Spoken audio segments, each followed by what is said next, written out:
mulai dari sarapan. Kenalkan nama saya dari Putra Tinggi Paling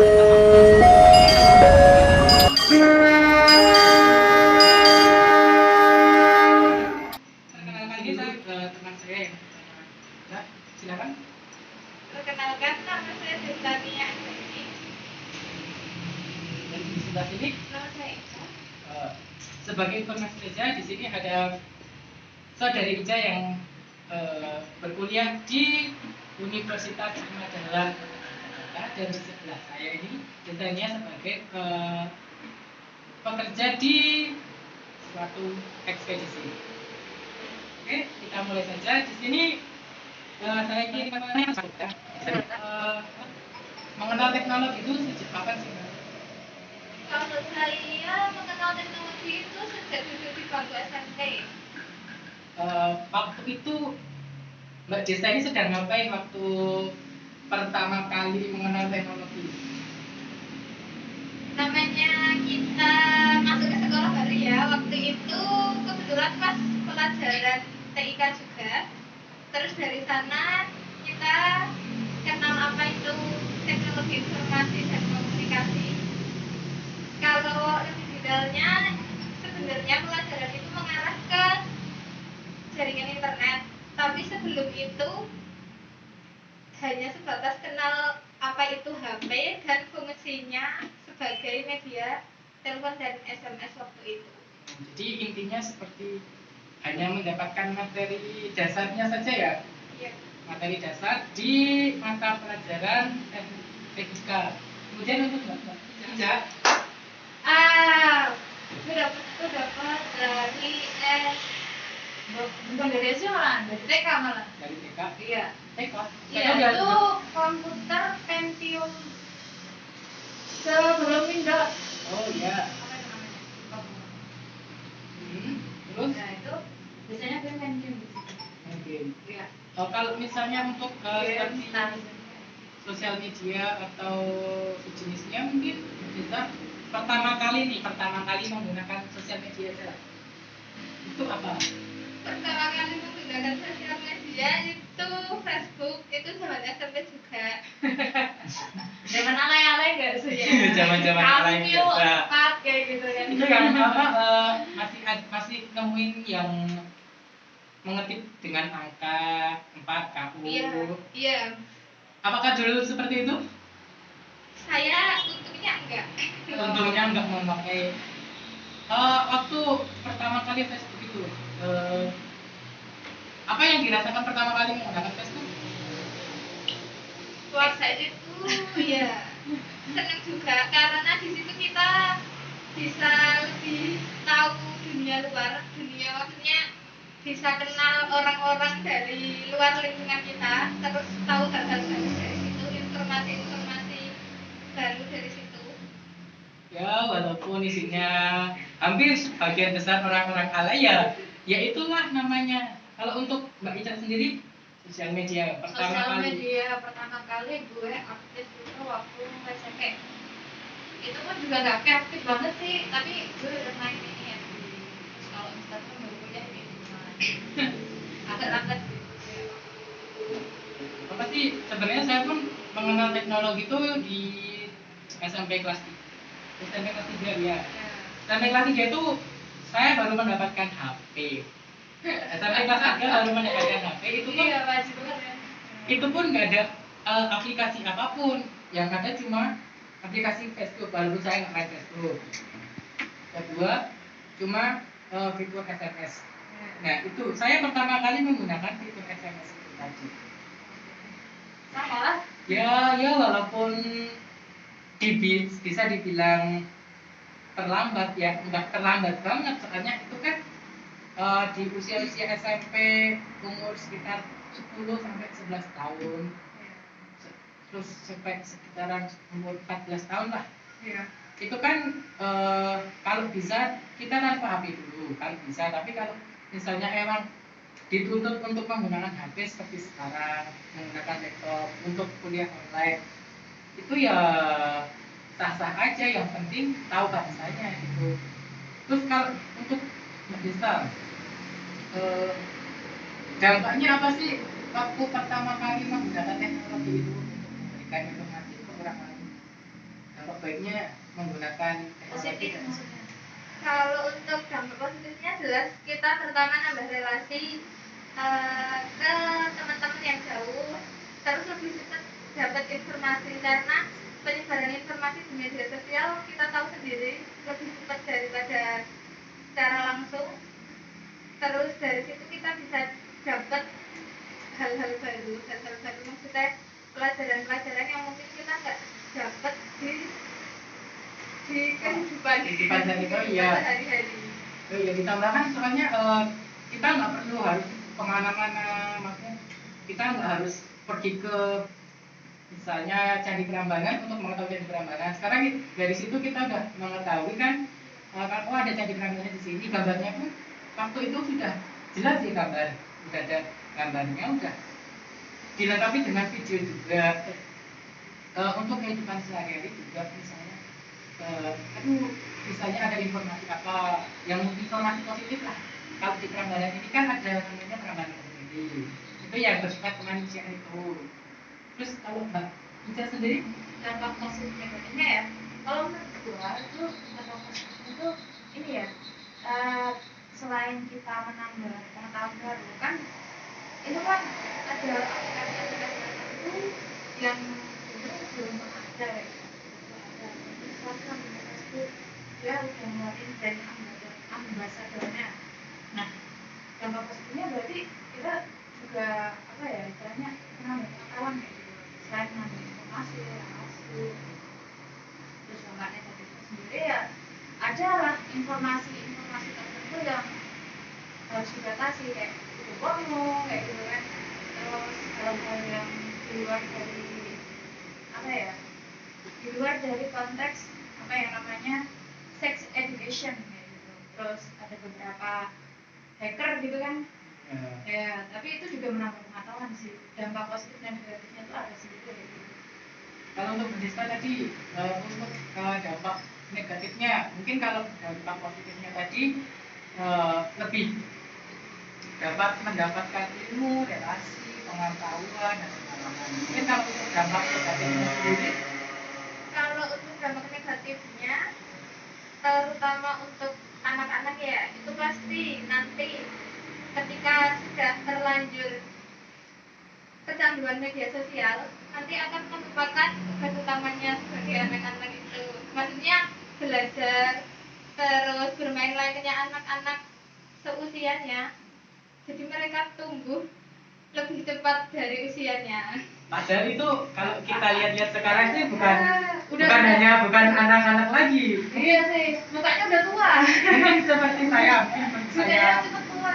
seperti saya ini udah 20 tahun, udah ketemu yang namanya sosial media, teknologi itu tuh rasanya, aduh buat apa sih belajar, nanti dulu lah, aduh ini ada ini. Apalagi sekarang ditambah nih kuliah online, kan kita misalnya ada jadwal di jam 7, otomatis kan kalau kita online kan aduh nggak ada semangatnya gitu loh. Kita nanti cuma buka Google Meet atau Google Zoom, lalu kita matikan tuh kameranya, nggak on cam, mikrofonnya juga dimatiin, yang penting suara deteknya kedengeran nih.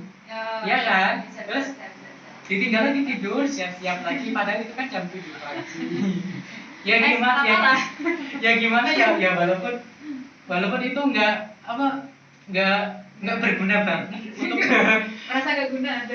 untuk seperti saya mahasiswa ini, tapi itu lebih membantu, tidak berguna tapi membantu kayak ya kalau misalnya bangun terlambat, belum sempat mandi, itu pun bisa banget untuk mendapatkan akses ribet pakai jam beker kemana-mana ya. Ya, jadi pasti notifikasi dari jadwalnya dosen mata kuliah itu pasti kebangun. Ya alhamdulillahnya dapat itu teknologinya. Apalagi kalau jadi untuk saya sekarang di Google Classroom. Google Classroom kan kalau misalnya dosen memberikan tugas lewat Google Classroom, itu kan 1 hari sebelumnya, 1 hari sebelum Atau dadakan malah gue pernah tuh dadakan silakan. Itu kan untungnya hari sebelumnya itu udah ada notifikasi, jadi lupa berarti besok ada jam ini, terus ada jadwal lain, ya udah jadwal lainnya diganti kita dulu. Atau kadang saya juga pernah itu saya pergian, saya masih tapi nggak on cam, nggak on mikrofon, saya pergi ke mikrofon. Itu jadi ya, itu menurut saya sebenarnya itu kelemahan dari teknologi, tapi itu bisa dimanfaatkan oleh oknum-oknum seperti saya. Seperti saya yang maksudnya bisa untuk menutupi kesalahan itu. Makanya ya itu tadi tidak tatap langsung gitu.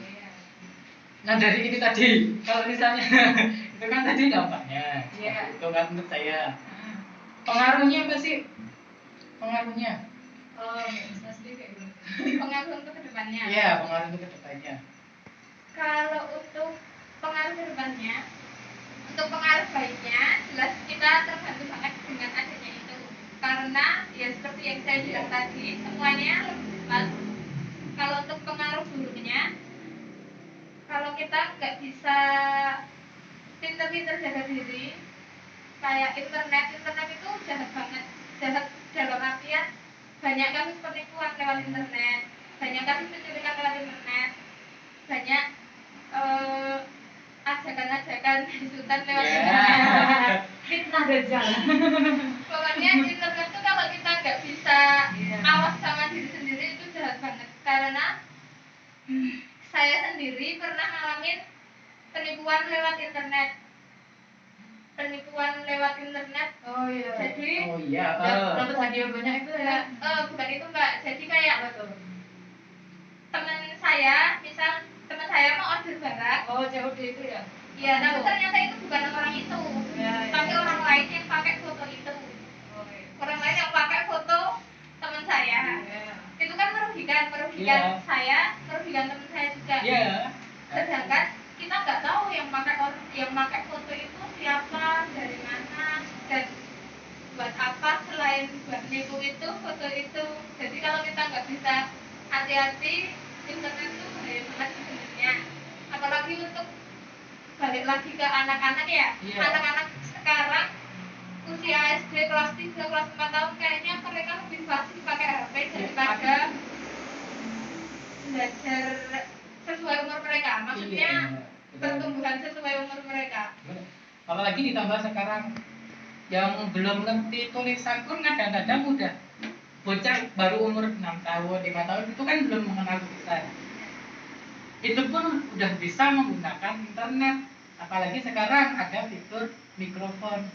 Jadi walaupun kita mau ngomong apapun pasti nanti hasilnya keluar seperti itu.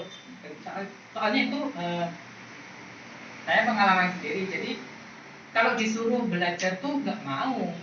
Misalnya saking gregetnya nih nggak mau kan, yaudah nulis pakai HP, di kanal YouTube kan, nggak mau, tetap nggak mau. Tapi tiba-tiba ada dia lagi searching tapi dia lewat mikrofon.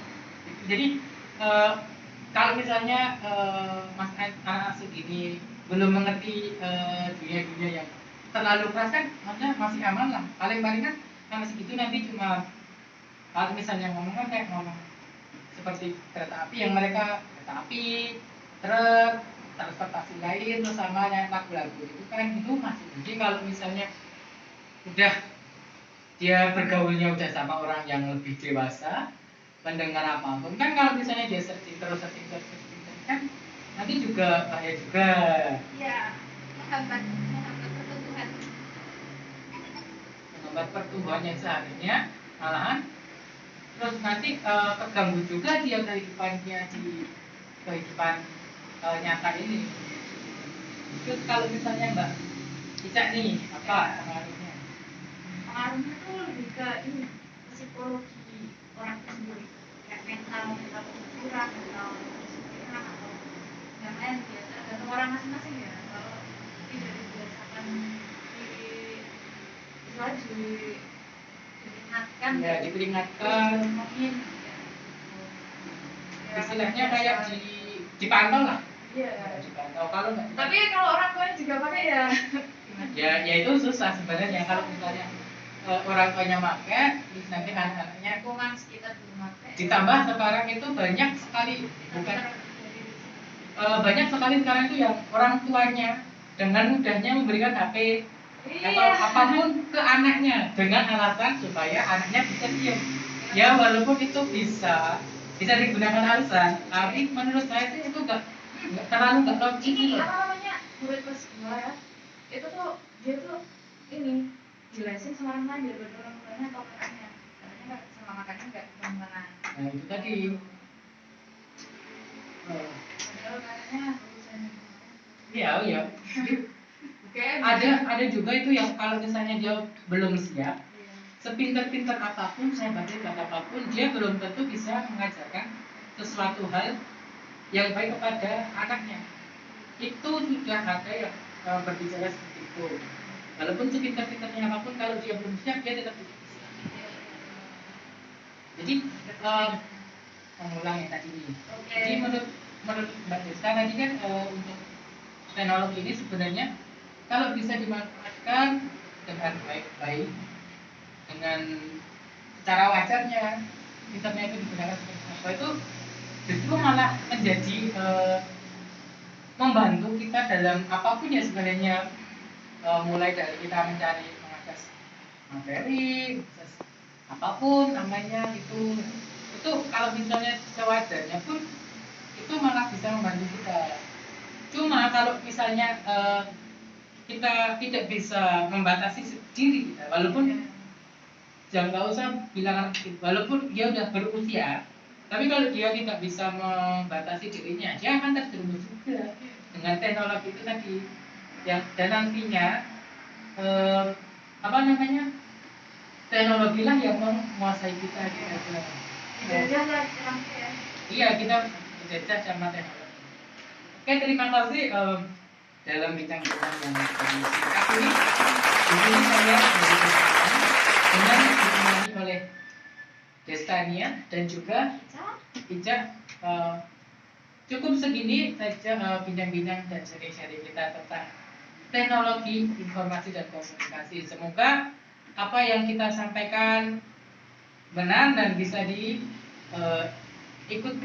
dalam kehidupan sehari-hari. Untuk yang positif saja, untuk yang negatif bisa disaring lagi atau kalau bisa itu dihindari lagi. Sekian, terima kasih.